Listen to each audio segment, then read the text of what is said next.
Imagine embarking on an unforgettable journey through the heart of Italy, where every turn is a new treasure and every moment is filled with beauty and culture.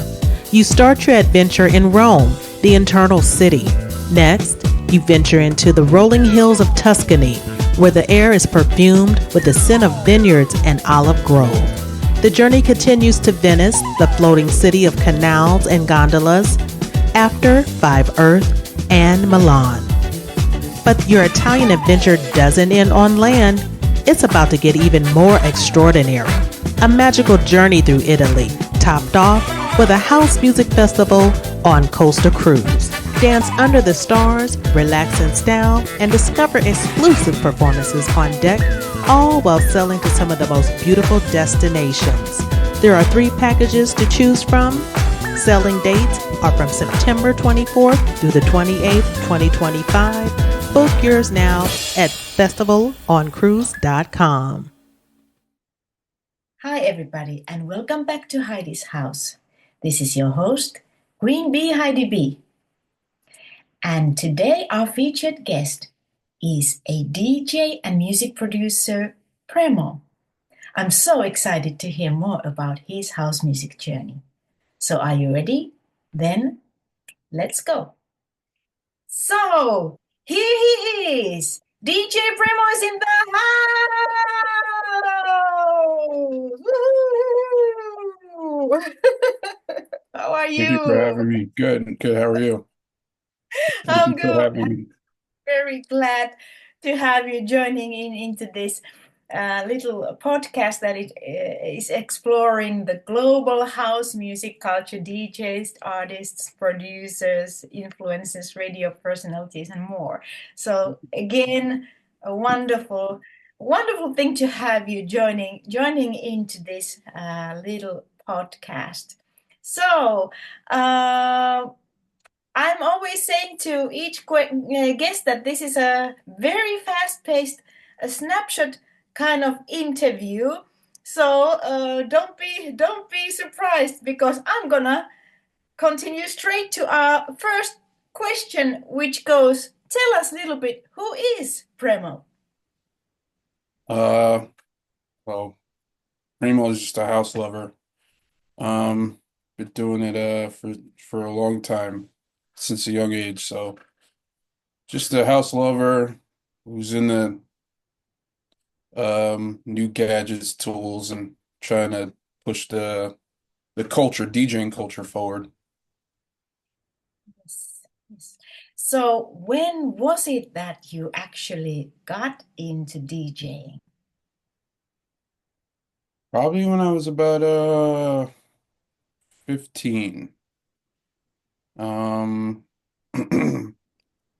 I have um I have a guy that lives in the neighborhood that's an older DJ. He had his own like he had his own DJ cottage, whatever, in his backyard. Yeah. So I would hear the music, and then I would like be nosy and see what he's doing. So, and I kept on doing that every week. So that got me really into it, into the music and stuff. So Now, I have to ask, was it house music or was it yes, some different genre? Yeah. it was house music. House music is really big in my area where I'm from. Yeah. So yeah. Yes. And then eventually you went into DJing. When would you say that you started professionally doing the DJing? Oh, professionally, I would say maybe early late 90s. Mhm. Late 90s, I would suppose. Because I was playing a lot of spots in New York and um East, like Jersey and stuff like that. So yeah, late 90s probably. Yeah. I know a bit about your career, and you are very humble, I would say, because you have been playing in very many highly recognized clubs over Yeah. there and so forth. What would you say that have been your highlights so far? If you think about that. Maybe playing having a residency in California and probably the residency I had in Miami. Like those two residencies, like and having a residency at Pacha, New York. So I guess that's pretty high up there. True, true, true that. Now, not only DJing, but you got then into music production and releasing your own productions.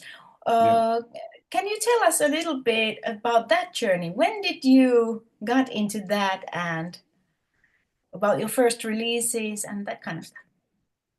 But yeah, I kind of got in that too a little late because production like when I wanted to do it, it was so expensive I couldn't even get into it. But Mhm. I guess my first release was like 2017. That's how late I've been missing out on production, but yeah, I think it was 2017 or 2018. Um, I don't know. You know, you mess around with a few 8-bar loops and then, continue that. You ask friends for tips and like, what do I do for this and what do I do for that? And, you know, Yeah, once you play around a lot, you know, add all your ideas together, then there's a song. yeah.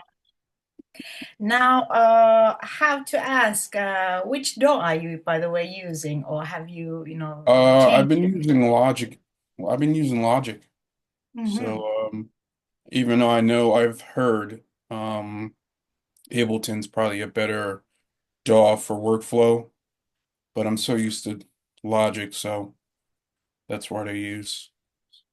So Yeah, all my friends use that too, so yeah. I never got into Ableton in my own productions. I've been using Logic and then Studio One okay. mostly, bit Cubase, yes, but I don't know. Logic is just very logical. Yeah, yeah, Love the way how it works. yeah. It's amazing. So, what was your first release then? What was your first production? It was either I think it was on I I actually forget. It was on my friend Renault's label. Rebel Eye. Mhm. I kind of sampled a part from this movie called Players Club. Okay. I forget the name. I forget the name though, but I think that was it. Yeah. Because I had two releases coming out almost at the same time, but the track came out on Rebel Eye first, and then the track that I did with a friend, it came out a little after that. So Yeah. I would say that in from that timeline, you have definitely made a great impact. And I read this beautiful text that was posted on some electronic magazines about your sound and your productions and mhm. everything. So you have been able to put that beautiful sound and distinctive sound out there with your Yeah, production. So it yeah, doesn't really matter even if it's not so many years, so to say, but it's more about the impact itself that what you are doing right, with your creativity and your works, which is beautiful. yeah. Now, going back to that house start and your start as a DJ, you being about 15 years old and checking your neighbor's DJ shed and Hmm. working there. So I assume you started with vinyls or Well, actually, we used to do play parties with like tape decks and stuff, but ah vinyl yes is actually the first start. Yeah. yes. Yes, I remember those times also when the tape parties existed. Yeah, Then you eventually started to you mix with those, and then together with the vinyls, and eventually all the equipment that followed that. Now, yeah. if we think about musical influences, what would you say?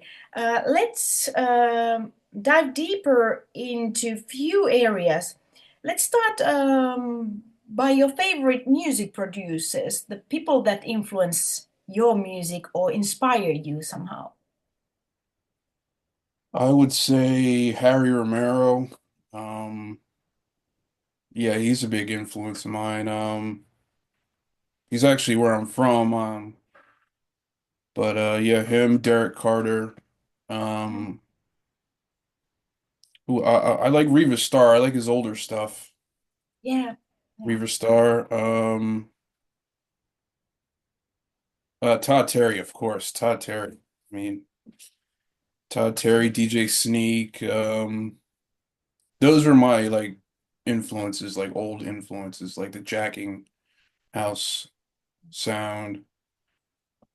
That's what I was really into when I started getting it. Well, when I started getting into it, it was more like Todd Terry. But mhm, uh but then eventually I started hearing DJ Sneak, and then I heard Harry Romero and Derek Carter and all these cool little jacking producers from Chicago. Yeah, I used to play all these parties that play like the typical club music. So, and then I started venturing out and finding all these other producers. yeah, yeah.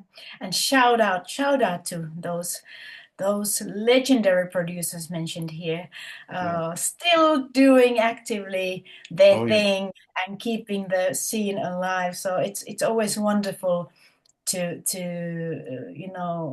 remind us how amazing career they have been doing, and how huge influence they really carry. I don't know, they still don't, in my opinion, get the enough appreciation, of Yeah. course, in a house scene, but if you think about the length of their career, Yeah.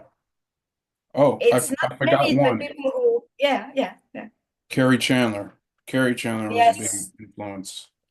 He's from yes, my state, so yeah. yeah, absolutely.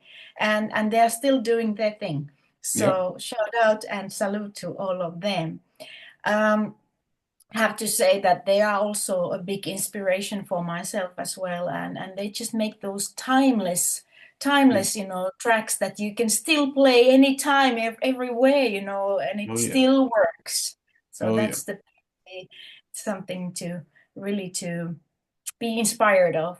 Hmm. uh, Now, to your music production part, then are there some particular artists also besides these producers and DJs that you would like to mention that have affected to your music or to your sound? Because when I interview people, they also mention crossover all kind of areas of or genres of music that have somehow influenced them and their own sound. Um, yeah, it's probably the same guys I mentioned. I mean, because I listen to them and try to listen, like I try to copy what they're doing a little bit, because I'm like, how did they do this? So I'm like, playing around, see what they do, and yeah, because I'm into the funk, jacking, pretty much everybody that I mentioned. I'm into all their sounds. I try to make something that's primo, Yeah, yeah. productions. Your own sound, your own blend, so to say. Yeah.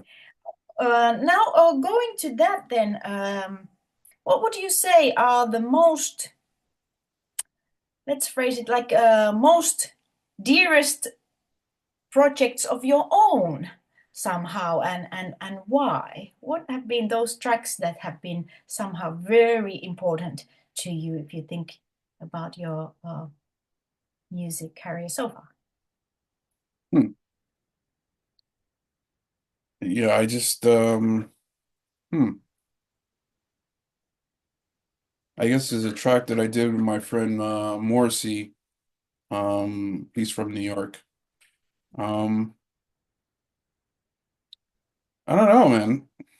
I just make the beats and turn it into a track, and we kind of like do it together, and then that's it. I don't really think of uh, all the tracks that I produce is kind of like, my babies, you know what I mean? So, Yeah, I understand. Now, is there some kind of particular story that is somehow like, special related to some of those tracks that you would like to share? um, it's just I'm like sitting around and I hear something on TV, and then, I get inspired, and then I start jumping into the computer and see what's, sample, and I sample this, and then yeah, I don't know if it's really, it just inspires me to make something. That's all. Yeah, Something that I've seen on TV or something that ha happened in life, exactly. so So the inspiration just arrives. yeah, yeah, it just hits me, and I'm just like, oh, I need to do this. So Yes, wonderful. And that's how it quite often goes as well. That, of course, we do have sometimes projects that we need to work on schedule and things like this. But I think also that the best tracks and best ideas, they just come up somewhere. You just, yeah, get that, yeah, and then it's a go. yeah, yeah. Now, if you think about your career so far as a DJ and as an artist slash music producer yourself, what would you say that are somehow um, the most memorable, or most precious moments so far? Um, I guess playing at Pacha, New York. I meet some of my heroes. Those that's I met Riva Starr at Pasha.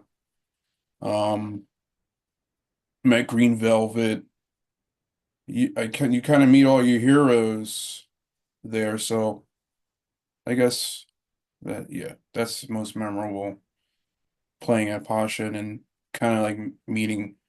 I met I met Steve Angelo at a young age, and he Mm, just started coming to New York, and mm, we were pretty cool till then, until he blew up, and then he was mm. out of there. He kind of lost contact with each other, but yeah, I mean, I used to work at a record store called Satellite Records Oh, back in the late 90s, mid 90s, and you would meet who's who in the mm, industry at that time. yeah. So yeah, I'm kind of a little, you know, a little jaded in meeting and doing things. These, even though they're probably huge to somebody else, Yeah. been around there for so long. It's just like, True. they're just other people. They're just people to me. Yeah. You don't get starstruck anymore, so to say, Yeah, because for you, yeah, I don't. and I actually love that because after all we are all human, and Yes. that's how I believe that it should work, and it works best. Um, I love the fact that you are so humble about that, and also the fact that you mentioned now of you working in that record store. That Yeah. is a beautiful experience to have, since well, as a DJ, obviously you get access of the latest new tracks, and also some underground sounds and things like that. So you Oh, are yeah. always up to date with your sound. But Hmm. then, like you mentioned, you get to meet other like-minded people. You get to connect with the Yeah. rising stars or existing names, so to say, in the industry. Yeah. So That must have been a magnificent, Oh yeah. phase of life for you, and Yeah. it's a bit sad that those kind of stores Are gone. Yeah. have mostly disappeared. I mean, we do still have, obviously, for the peoples who are really like aficionados in Hmm. those kind of things, but Yeah. it's something that maybe the younger generation, unfortunately, doesn't have the privilege of experiencing anymore. Not so Hmm. much. And shout out to everybody who is still running the record stores out there, because Yeah. that must be a labor of love nowadays. Oh yeah. Hmm. All right. Well, could you share us a little bit about your DJing style? Like, I'm just, I have to say that I'm personally also interested as a fellow humble DJ, myself, with doing my little shows there, but Hmm. hearing from person like you, how do you like to work with your sets? Like, do you like to plan in advance, or do you prefer more to go with the flow? Because there seems to be at least those two schools where people somehow more or less fall to. So, what would you say about yourself? Depending on where I'm playing, I usually go with the flow. I mean, I have a set list of tracks, new tracks that I want to play to let people hear. But yeah, I wing it totally. All right. Try to feel the vibe. So Mhm. Yeah. I believe that also in a live situations, a club situations, it's somehow better to have that sensitivity towards the audience, and go with that energy and vibe that yeah. is there. And so I feel somehow personally, I don't know, is it same with you, that you get also more adrenaline rush when you do it, and you feel kind of like more alive when you perform in that way? Oh yeah. Oh yeah. That's how I'm able to I like playing long sets. Well, I'm used to playing long sets, so Mhm. that's how I keep it going is from the adrenaline from feeding the audience and their responses and stuff. So Yeah. yeah. What would you say about your selection of tracks then, when you tend to, how would you, let's say, how would you describe, well, we can't really say typical night when you are winging it, but still, what are the major elements that you never go without? I mean, talking of genres of house music, what do you like to Genre. include into your sets usually? Um, well, it has to have funk. Like it has to have some type of because yeah, I feel like my style is a little I don't know if it's a niche style of house, but it's not like everybody else's, you know. So, as long as it's funky, and if it's a vocal, it has to have soul.